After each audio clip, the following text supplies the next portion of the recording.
बहुत बहुत बधाई और शुभकामनाएं। हमारे मंच पर आसीन हमारे प्रधानाचार्य महोदय, हमारे दोनों उप प्रधानाचार्य महोदय, एसएमसी के चेयरमैन, वाइस चेयरमैन और एसएमसी के सम्मानित साथियों और प्यारे मेरे सभी साथी और प्यारे बच्चों, अभी आपने देखा बच्चों के अंदर कितना जुनून था और बच्चे यहाँ डांस कर रहे थे और सामने बच्चे तालियां बजा रहे थे। इससे ये पता लगता है कि बच्चों के अंदर भी भारत की आज़ादी के प्रति कितना जुनून है। अब मैं थोड़ा आज़ादी के घटनाक्रमों के बारे में आपको अवगत कराना चाहता हूँ, क्योंकि यही ऐसे मौके होते हैं जब कुछ अनछुए पहलू, जो ऐतिहासिक पहलू है, वो आपको बताए जाएं, क्योंकि वो आपको किताबों में कहीं भी देखने को नहीं मिलते हैं। मेरा पहला सवाल बच्चों से है कि कोई बच्चा ये बता सकता है कि भारत को 15 अगस्त के दिन ही 1947 को 15 अगस्त के दिन ही आजाद क्यों कराया गया था? कोई भी बच्चा हाथ खड़ा करके मेरे को बता सकता है?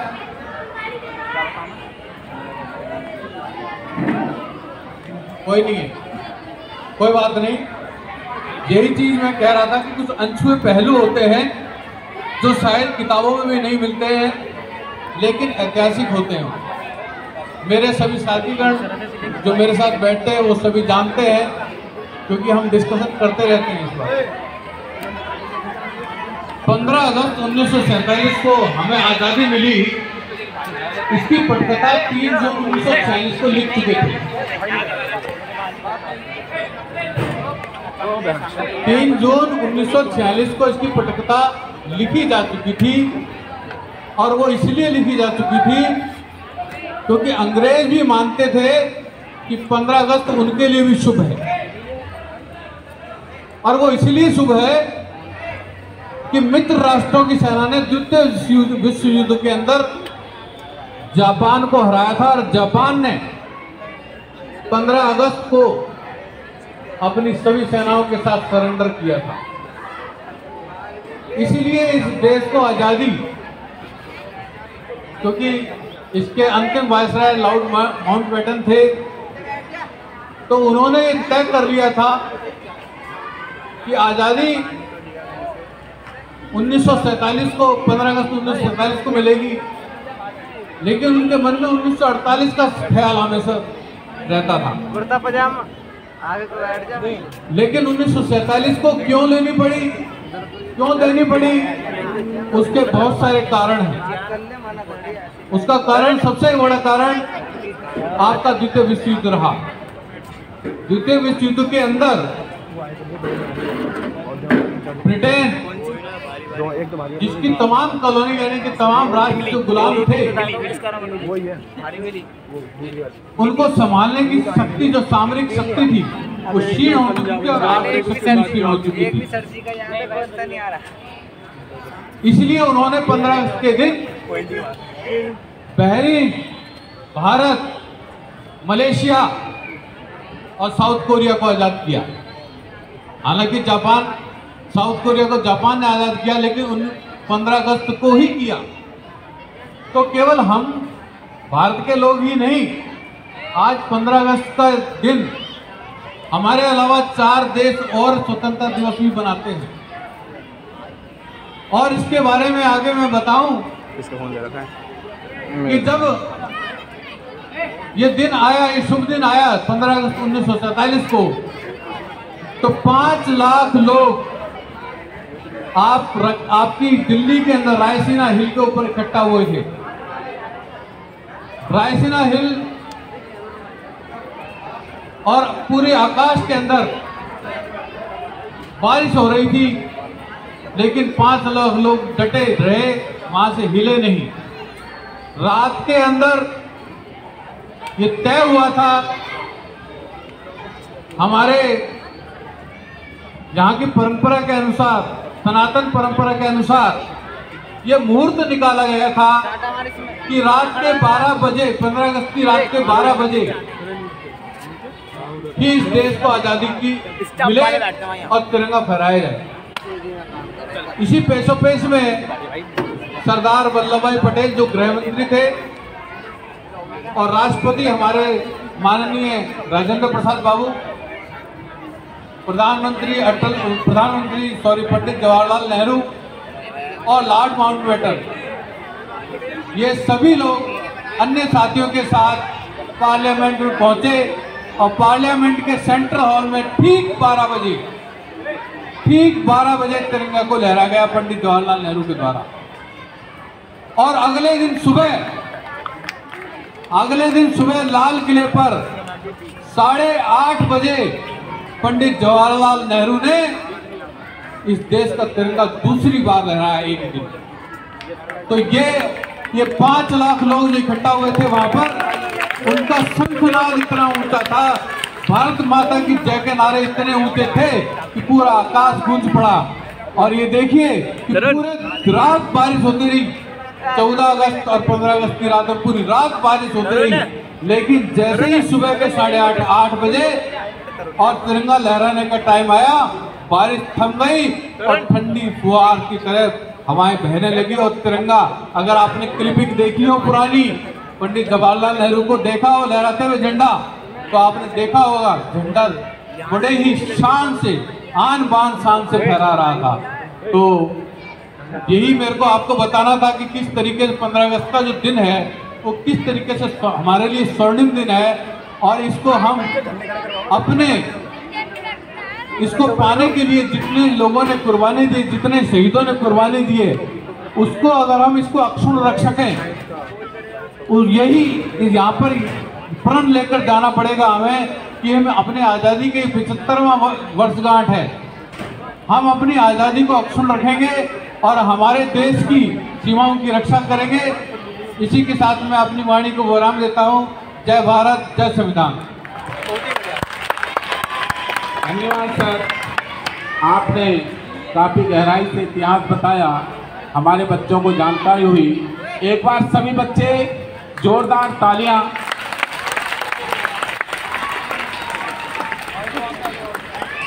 बच्चों, बातें नहीं होनी चाहिए। देखिए, देश की आज़ादी का जश्न मना रहे हैं हम, और ये उत्सव बड़े हर्षोल्लास के साथ में पूरे देश में मनाया जा रहा है। आज से 15 अगस्त तक देश के कोने कोने में हमारी आज़ादी के विभिन्न प्रकार के प्रोग्रामों को आयोजित किया जा रहा है। सभी बच्चे ध्यान देंगे, शांत रहेंगे। अब मैं आगे इसी कड़ी में, एक बच्चा है उजेर अंसारी, जो आपके सामने एक नज्म पेश करेगा, और बच्चे का तालियों के साथ स्वागत करेंगे सभी बच्चे एक साथ।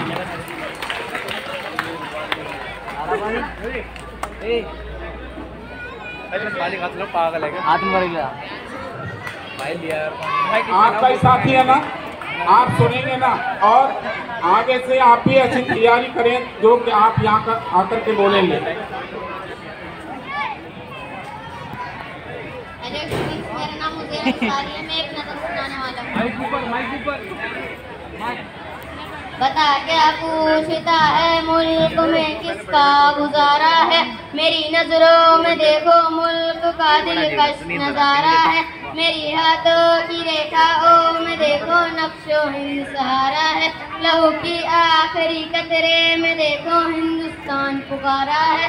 ये हिंदुस्तान, ये हिंदुस्तान, ये हिंदुस्तान हमारा है। हमारे मुल्क में हिंदू मुसलमान साथ रहते हैं, यहाँ ईसाई के कांधों पे सिख के हाथ रहते हैं, मिटा देते हैं खुद को, हमको जान से प्यारे हैं। ये हिंदुस्तान, ये हिंदुस्तान, ये हिंदुस्तान हमारा है।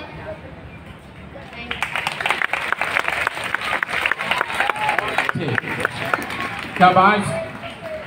सभी बच्चे प्रेरणा ले रहे हैं अपने साथियों से, ले रहे नहीं? और आनंद आ रहा है आपको? एक बार तालियों के माध्यम से बताएंगे आप। भाई 10,000 से ज़्यादा थैंक यू। एक बच्चा और है काफी देर से पहले जो खड़ा है कि सर मैं भी कुछ शायरी के माध्यम से पहले बंदे अपनी भावनाओं को कोई भी नहीं है, कहना चाहता हूँ। अरे ज़्यादातर आए कहाँ बच्चे? ईशु मैं बहुत तब भी आओ, ईशु आओ। कौन है ये? नहीं प्राइवेट की फिल्म है सारी। हेलो फ्रेंड रिक्वेस्ट टू आपके सामने एक स्पीच बोलने वाला हूँ। ना धर्म मेरा है ना रोम मेरा है, ना धर्म मेरा है ना रोम मेरा है, ना पढ़ाता नाम मेरा है। मुझे तो एक छोटी सी बात का गर्व है, मुझे तो एक छोटी सी बात का गर्व है। मैं हिंदुस्तान का हूँ, हिंदुस्तान मेरा है। एक और कहना चाहता हूँ, काम ऐसा करो कि पहचान बन जाए, काम ऐसा करो कि पहचान बन जाए, हर कदम ऐसा करो कि मिसाल बन जाए। जय हिंद, जय भारत। और बच्चे बेटा आगे एक आपके सामने ग्रुप सॉन्ग आने वाला है, दिल थाम के बैठिए। और उससे पहले सभी बच्चे शांत रहें प्लीज। मुझे बार बार ये कहना पड़ रहा है, आप इतने अच्छे लग रहे हैं, सुंदर लग रहे हैं, और फिर उसके बावजूद भी आप थोड़ा शोर करते हैं तो सुंदरता में थोड़ा कमी आ जाती है। तो ग्रुप सॉन्ग राम श्याम और आर्यन सेवक थे पेश है आपके लिए।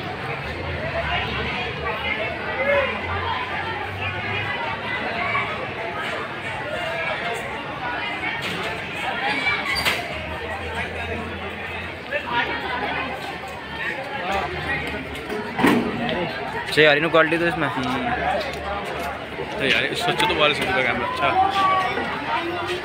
पास खड़ा होता तुम वहाँ बैठ जाता। Hello guys, my name is Aryan.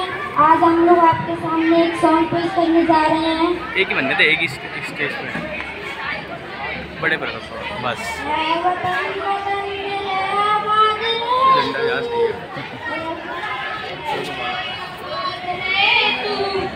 मैं जहाँ रहूँ जहाँ में याद रहे तू, मैं जहाँ रहूँ जहाँ में याद रहे तू। ऐ वतन मेरे वतन, ऐ वतन मेरे वतन, पूरी मेरी मंजिल है पहचान तुझी से, पूरी मेरी मंजिल है पहचान तुझी से। यार हाथ दुख गए। मैं जहाँ भी मेरी बुनियाद रहे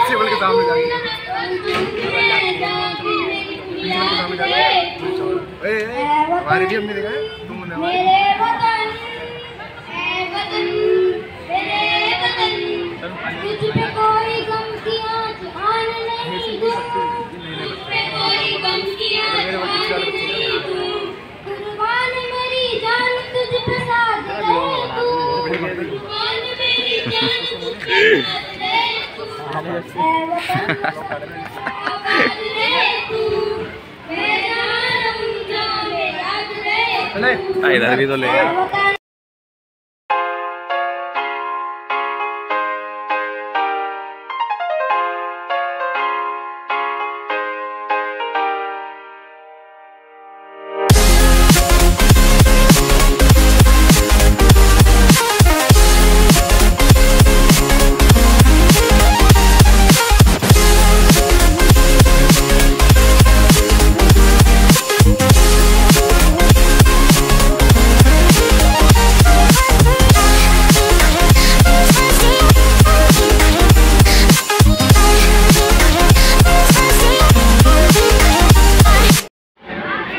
सो फाइनली प्रोग्राम ख़त्म हो चुका है, उसका शाम को ब्लॉग हो जाएगा। सभी इसे लाइक कर दें, सब्सक्राइब कर दें और शेयर कर दें। भाई मेरे तो हाथ भी दुख गए बनाते बनाते। स्टार्ट कितने बजे होगा अभी से वैसे ब्लॉग? ये प्रोग्राम वैसे स्टार्ट कितने बजे होगा? 3 बजे से जब से लगातार ही मैं ऐसे खड़ा हूँ भाई एक हाथ को लेकर। तो भाई बनाने में मेहनत लगी, तो भाई थोड़ा सब्सक्राइब कर देना, लाइक भी कर देना, वीडियो को ज़्यादा शेयर भी कर देना। जय हिंद, जय भारत।